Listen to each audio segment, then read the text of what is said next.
Smith. He just traded Harrison Smith prior to the trade deadline, obviously. Didn't he get Didn't he Des Bryant? Cowboys? Des Yeah. Bryant and I believe was it Robert Quinn in the deal? Yep. So actually, maybe this could turn into a shootout battle. I'm gonna go with the Vikings, but we could have a Des versus Brandon Cooks.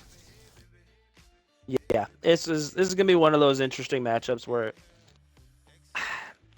I hate to say it. I'm gonna go with I'm gonna do a cop out, which I never do, because I think both these teams I have yet to see either of them play, but everything I've seen statistically and how they match up against people, everything says this is gonna be a very close game, and both these teams need it that equally, to the Mm-hmm. point where I'm gonna go with the home team, just for the Yep. sake of being the home team.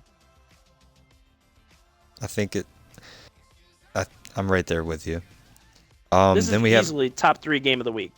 Oh Easily. yeah, it's gonna be a nail bite. I wanna watch this one. I'll get the popcorn ready. I'm Um, finishing it up. let's see. Titans at Dolphins. Got a new Dolphins user, don't we? I think so. I have a I hard know time he's been keeping up pretty on this active. carousel. I know, especially since Teacup left. I believe he made some moves too, didn't he? When he first came into the league. I do not recall. I feel like I have not done enough to keep track of them. And I'm sorry, Mr. Finns.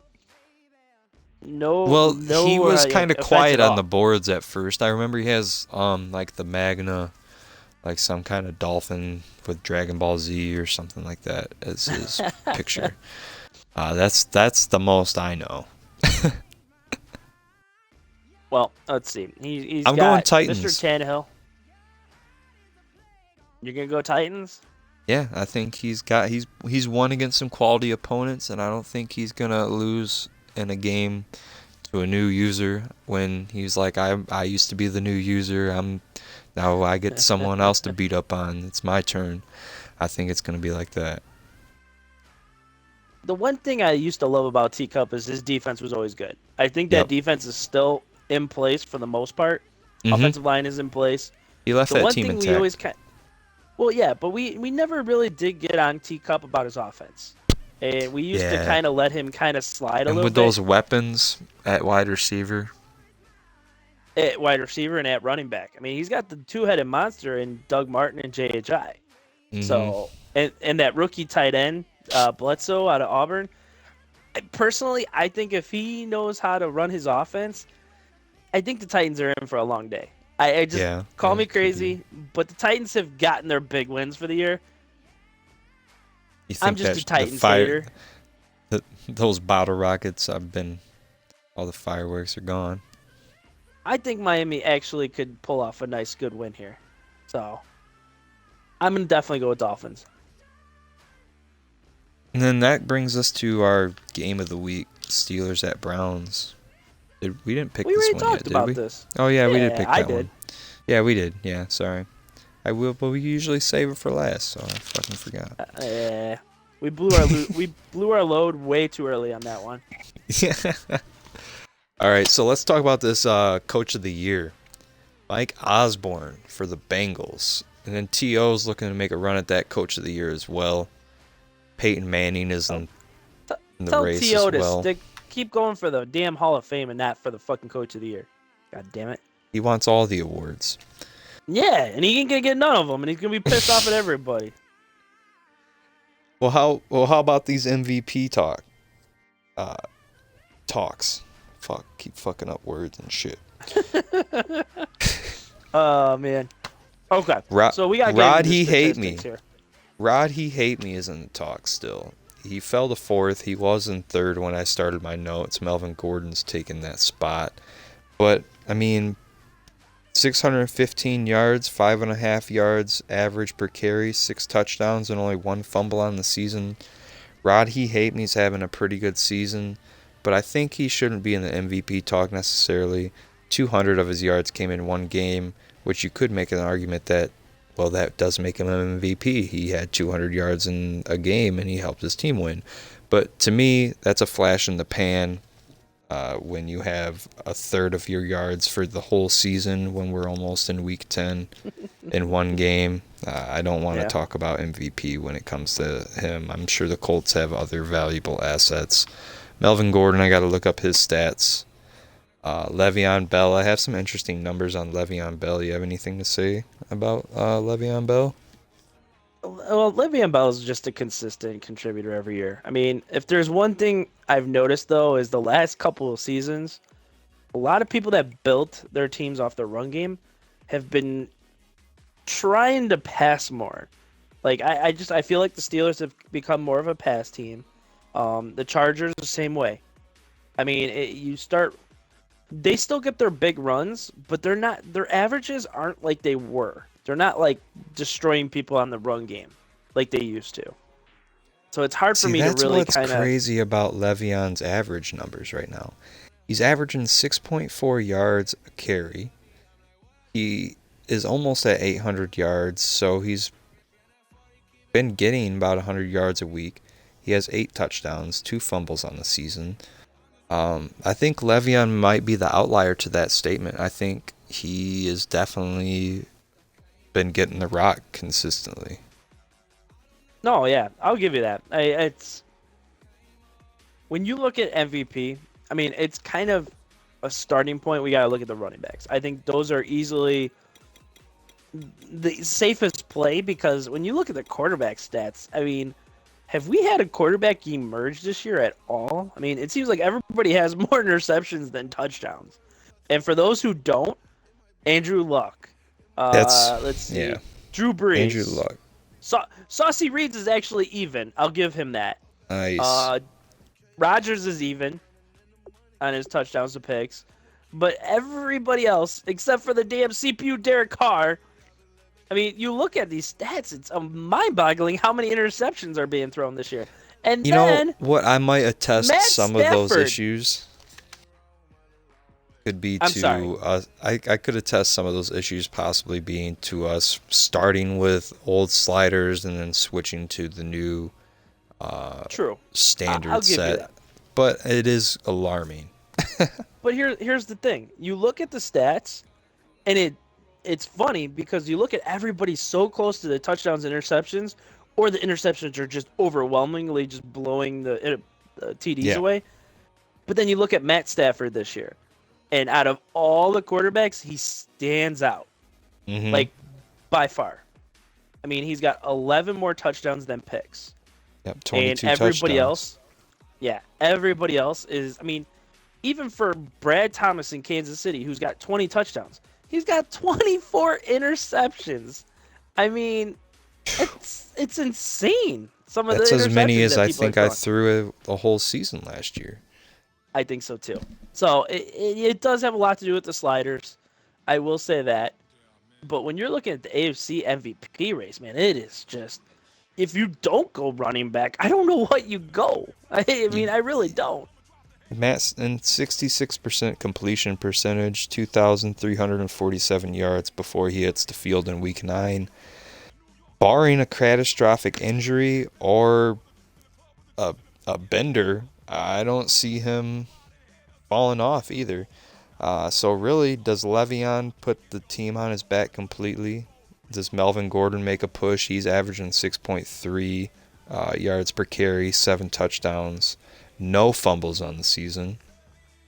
Um, I like Le'Veon. I mean, not saying Melvin Gordon isn't good, and I've played the Bulldogs enough, but I know he likes to throw the ball. Like, I think he kind of backs into the run game more so than he wants to run it. And I think it's the reverse with the Steelers where he wants to run it, but there's games he just can't. But those games he does, it's just like I feel like the guy that wants to feed the ball more to your guy is gonna win it because mhm. they're both good. And I just feel like the Steelers will be that guy with Le'Veon Bell. But I think NFC easily right now, Stafford, hands down, is the MVP, can like number one top dog MVP in the race right now. Oh yeah. I have a few other interesting stats that we can go over. Third down conversion leader this season right now. The Cowboys have a 60% third down conversion rate right now. The Bulldogs are the most efficient red zone offense, I believe, with a 93% rate at scoring. The most penalized team is the Cardinals. Most giveaways belongs to the Packers, and most takeaways belongs to the Steelers.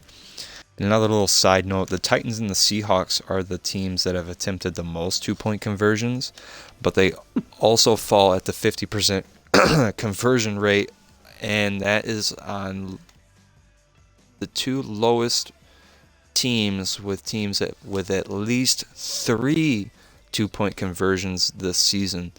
So if you're these two teams and you are going for two-point conversions at least 6 times or more to 8 times, I believe, this season, you would be hoping to at least go for a 65% rate, not 50-50.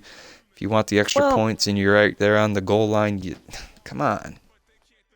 I give you that, but on the other hand, it's kind of one of those arguments. It's like, all right, the old assumption is go for the extra point, take the points when you can get them.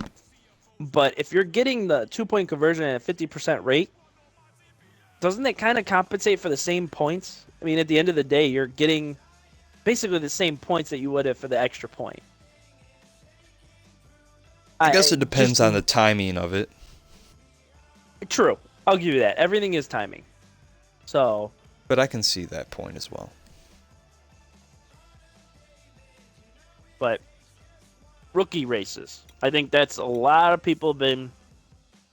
That's what they've been waiting to hear. Yeah, I think we've been kind of building up the rookie race. Dancing around it. Do you want to start in the NFC? Because I think that's the way to go. Yeah, I can. I'll talk about the NFC, and then I'll throw it over to you for the AFC if that floats your boat. Let's see. Before we get to that, though, I will say one thing. Defensive MVP race right now, I think there's a couple good standouts, and the one guy that's usually always there the last couple of years, Ryan Shazier, is definitely knee deep in it again. Oh yeah, picks. But Vernon Hargreaves, Tampa Bay, he is definitely becoming a very household name this year. I mean, he had 3 picks in a game this year, and I was just like, where the fuck did that come from? You know, but Tampa has that D. So I think you got some big names like that out there. Sack-wise, let's give your boy the Giants a little bit of love.